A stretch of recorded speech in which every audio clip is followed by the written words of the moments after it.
There was a man of Benjamin whose name was Kish, the son of Abiel, son of Zeror, son of Bechorath, son of Aphiah, a Benjaminite, a man of wealth.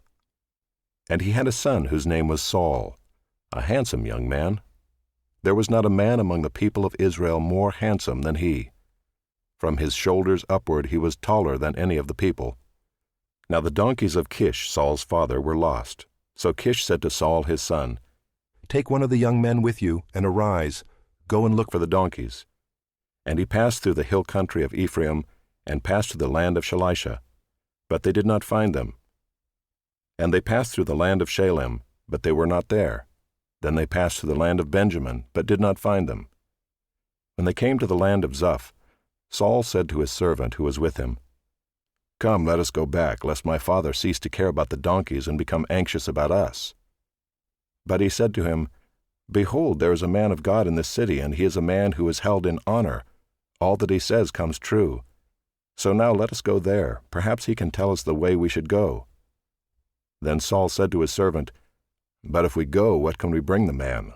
For the bread in our sacks is gone, and there is no present to bring to the man of God. What do we have?"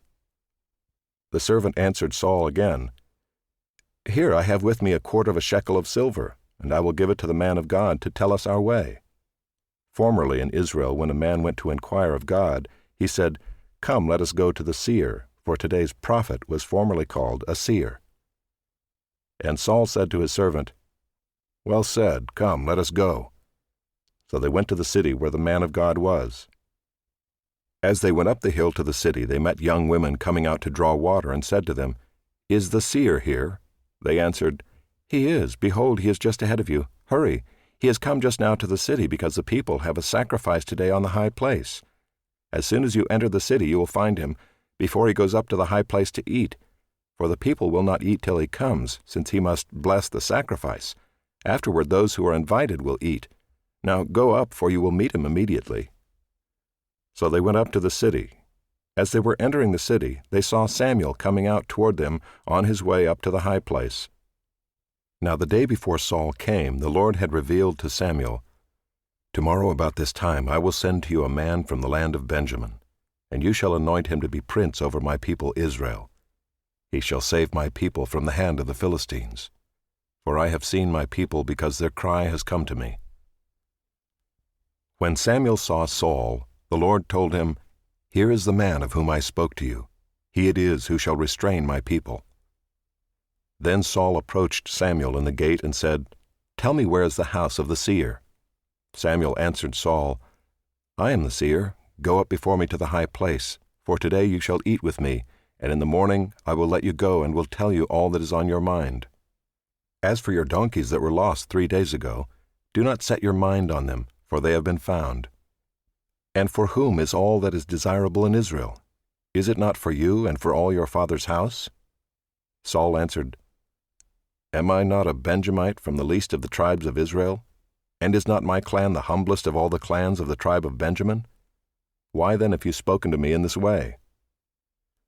Then Samuel took Saul and his young man, and brought them into the hall, and gave them a place at the head of those who had been invited, who were about 30 persons. And Samuel said to the cook, "Bring the portion I gave you, of which I said to you, put it aside." So the cook took up the leg and what was on it, and set them before Saul. And Samuel said, "See, what was kept is set before you.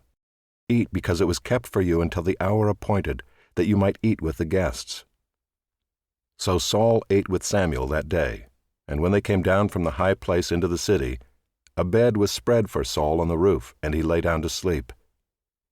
Then at the break of dawn, Samuel called to Saul on the roof, "Up, that I may send you on your way." So Saul arose, and both he and Samuel went out into the street. As they were going down to the outskirts of the city, Samuel said to Saul, "Tell the servant to pass on before us, and when he has passed on, stop here yourself for a while, that I may make known to you the word of God."